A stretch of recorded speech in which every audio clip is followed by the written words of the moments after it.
Outro nome não há, outro nome não há, dado a nós debaixo dos céus que possa nos salvar. Outro nome não há, outro nome não há, toda língua confessará o nome de Cristo. Deus seja louvado sempre, pela sua palavra, e que a leitura, a meditação na palavra de Deus possa nos ajudar sempre a nos aproximarmos da verdade, da verdade do Evangelho. Amém? Deus tem sempre muito a oferecer para o homem em um relacionamento, não é? Deus é um Deus todo-poderoso, nós servimos a um Deus onipotente, que pode todas as coisas, e até a palavra do Senhor, que nós cremos, é cheia de promessas para a vida do homem. Promessa. Até estava lembrando uma vez que eu vi uma Bíblia, chamava Bíblia das Promessas, estava escrito na capa.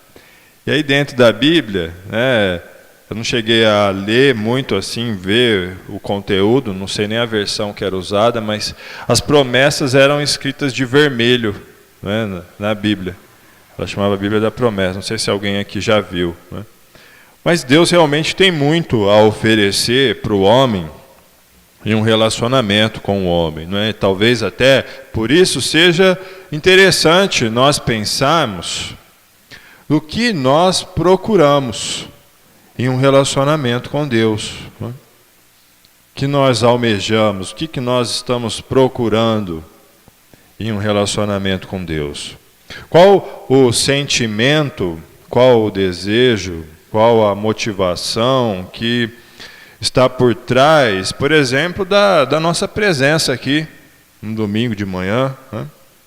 Qual o desejo, qual o sentimento, qual a motivação que está por trás da nossa devoção a Deus? Qual o sentimento, qual o desejo, qual a motivação que está por trás, das nossas orações, do nosso estudo bíblico? O que nós estamos procurando em um relacionamento com Deus? É para pensar sobre essas questões, sobre esses assuntos, que eu separei um texto em Mateus 22, que eu gostaria que você abrisse lá a sua Bíblia, e nós vamos ler então aí do versículo 41 ao versículo 46. Estando os fariseus reunidos, Jesus lhes perguntou: o que vocês pensam a respeito do Cristo? De quem ele é filho? É filho de Davi, responderam eles. Então lhes disse: então, como é que Davi, falando pelo Espírito, o chama Senhor?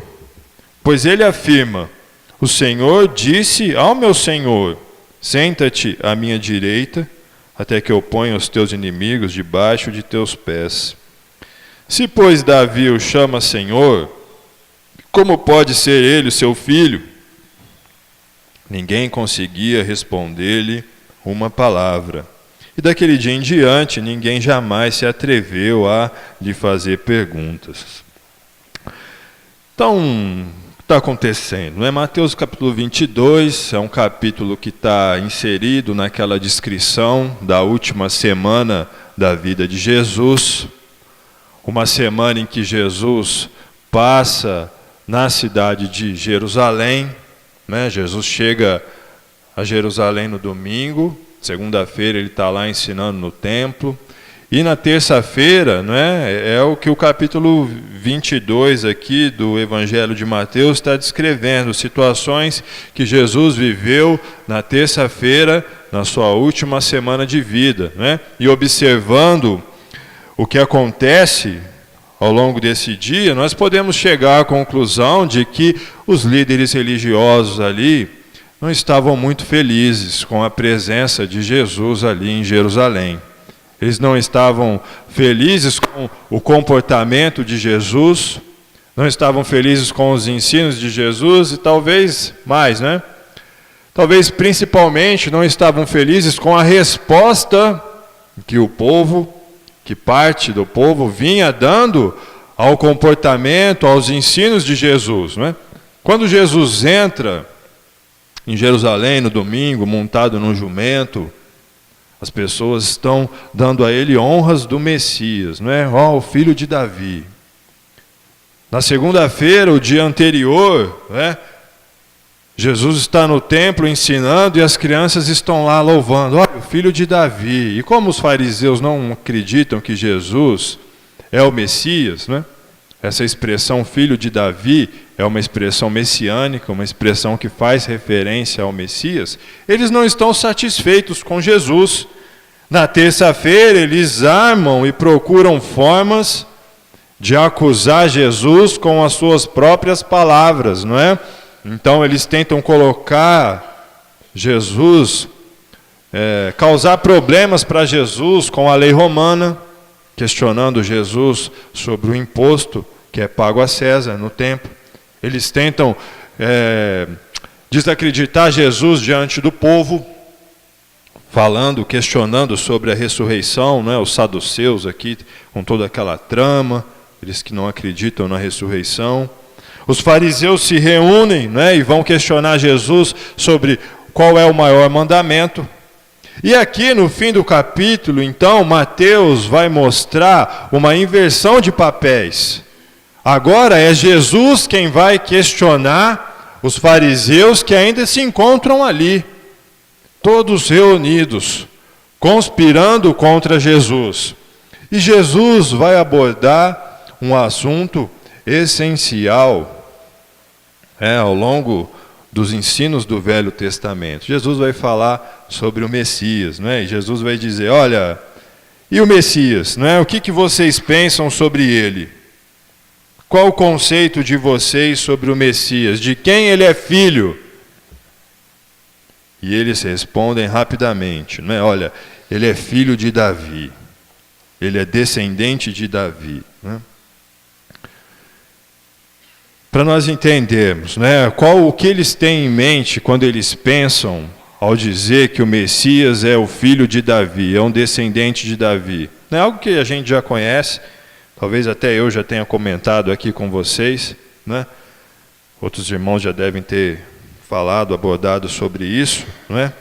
Mas eles enxergam na pessoa do Messias, com esse título messiânico, filho de Davi, infelizmente, uma visão parcial do Messias. Eles estão olhando para os descendentes de Davi e esperando, né, um guerreiro humano, ao invés do libertador espiritual. Eles estão olhando para os descendentes de Davi e esperando surgir dentre os descendentes de Davi alguém com o mesmo brio militar, não é, com a mesma glória militar de Davi, não é? Percebe?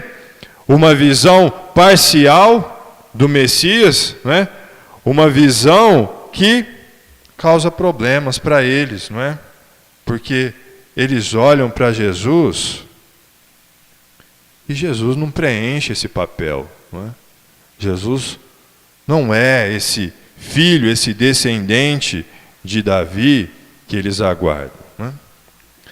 É interessante pensarmos sobre isso, não é? Sobre como uma visão parcial, como uma visão limitada, pode ser prejudicial para o nosso relacionamento com Deus, não é? Pode cegar o ser humano e causar limitações aqui, não é? Eles enxergam o Messias, intitulando como filho de Davi, como alguém que fosse resolver os seus problemas físicos, os seus problemas do momento. Talvez até pelo que vivessem ali, pautados no governo, no Império Romano, que estava ali, que dominava toda aquela região, não é? Mas eles esperam no Messias respostas para o problema de hoje, para os problemas de agora, para questões terrenas. Essa é a palavra, né? Para questões terrenas, né? E não conseguem enxergar em Jesus, então, o Messias, né? Isso é perigoso, né? Pois, fazendo um paralelo para que nós possamos aplicar isso na nossa vida, né? É algo que infelizmente acontece com muita frequência nos dias de hoje. Uma inversão de ênfase, algo prejudicial na vida do servo de Deus. Quando o servo de Deus, ao invés de priorizar no relacionamento com Deus, bênçãos, ações espirituais de Deus, ele limita o seu relacionamento com Deus, né, àquilo que Deus pode fazer hoje, agora. Bênçãos físicas, bênçãos humanas, bênçãos terrenas, né? Uma ação imediata. E talvez seja essa a razão de hoje existirem tantos relacionamentos, né? Pessoas que vão se relacionar com Deus de uma forma superficial. Tantas pessoas que estão se relacionamento com Deus, se relacionando de uma forma breve, não é? Relacionamentos que não duram. Talvez seja esse o motivo, né, pelo qual tantas pessoas se decepcionam com Deus. Porque vão buscar a Deus motivadas por promessas terrenas, por soluções dos problemas do mundo, dos problemas físicos, não é? E quando esses problemas não se resolvem, as pessoas acabam se decepcionando, não é? Tenha cuidado.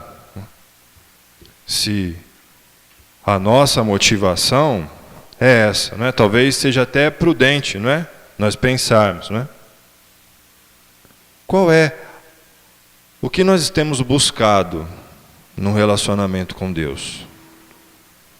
Qual é a nossa motivação, o nosso desejo, o nosso sentimento? Qual é o sentimento, a motivação que nos conduz aqui, não é? Pelos domingos de manhã? Qual o sentimento, qual a motivação que nos conduz à nossa devoção a Deus? Qual o sentimento, qual a razão, não é, que nos leva a ler a Bíblia, que nos leva a orar? O que nós estamos procurando num relacionamento com Deus, não é? Será que o termômetro que mede a nossa fé é o saldo bancário? Será que o termômetro que mede a nossa fé, não é, é a nossa saúde? Não é? Essa é a mensagem do momento. Você liga a TV e você vê que essa é a mensagem que atrai as massas, não é? A prosperidade, a cura, não é? Um relacionamento com Deus, com ênfase no que Deus pode fazer agora, com ênfase na solução terrena, com ênfase na bênção física. E isso é perigoso. Então eu não devo buscar questões físicas. Não, não é? Não é isso que eu estou dizendo.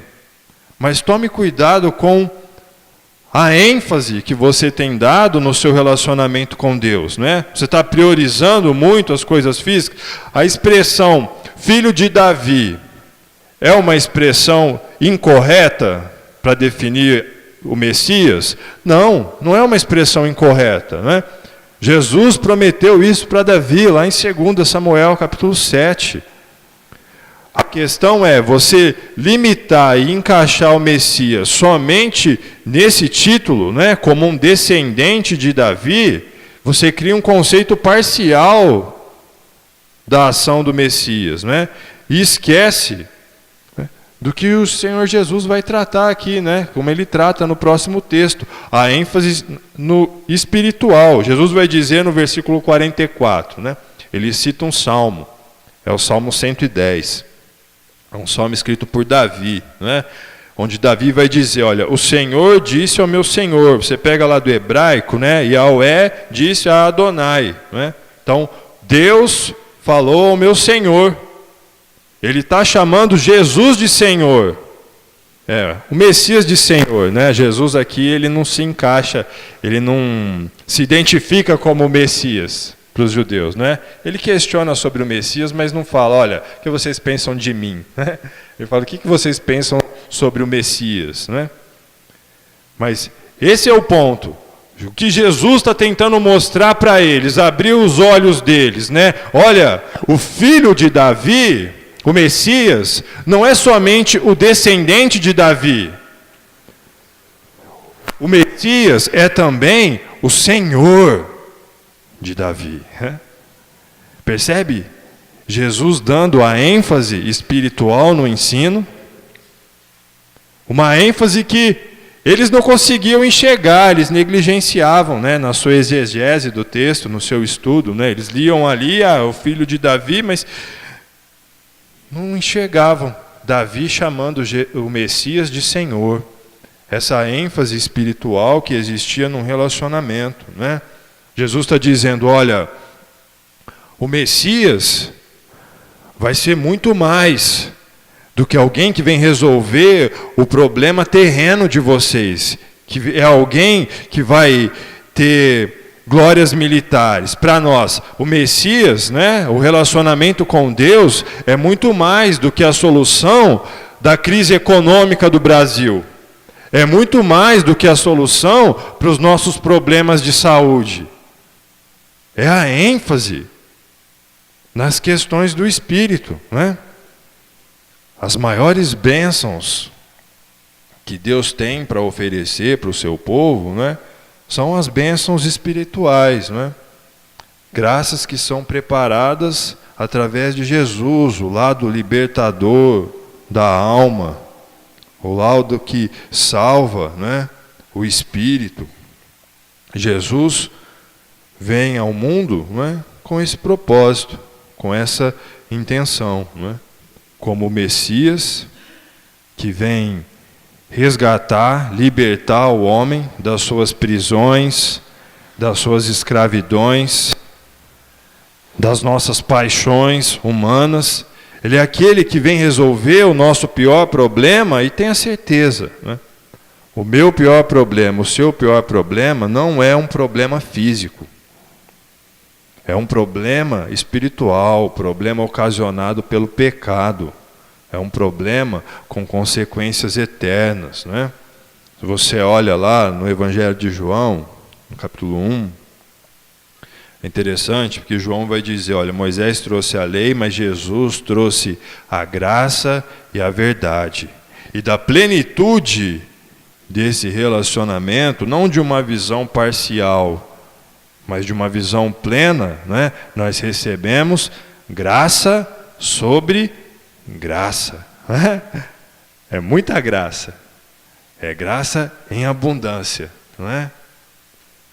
Frutos disso, né, de uma ênfase espiritual no relacionamento com Deus. Então, a ideia dessa manhã é qual? Vamos avaliar as nossas motivações. Será que nós estamos cheios de motivações físicas e materiais em um relacionamento com Deus? Será que essa tem sido a nossa prioridade ao sermos servos de Deus? Que Deus venha resolver as questões dos meus problemas todos terrenos? Que Ele venha realizar os meus sonhos, que Ele venha me dar um sucesso em uma carreira profissional, que Ele venha me fazer ter o carro do ano, ter a casa própria, né? Deus pode fazer tudo isso, mas será que é essa a nossa ênfase em um relacionamento com Deus, não é? Reflita sobre as suas motivações, reflita sobre o que produz paz a você. O que tira a sua paz, não é? Pense sobre essas coisas, né? Vai te ajudar a enxergar o que você tem enfatizado. O que te deixa desanimado no seu dia? O que produz ânimo em você? O que te deixa aflito? O que te traz segurança? Vamos avaliar as nossas motivações, não é? Que Deus possa estar sempre nos abençoando e que nós possamos ser um povo, como povo de Deus, né? Um povo sempre mais próximo da verdade. Amém? Outro nome não há, outro nome debaixo dos céus que possa nos salvar. Outro nome não há, outro nome não há. Toda língua confessará o nome de Cristo.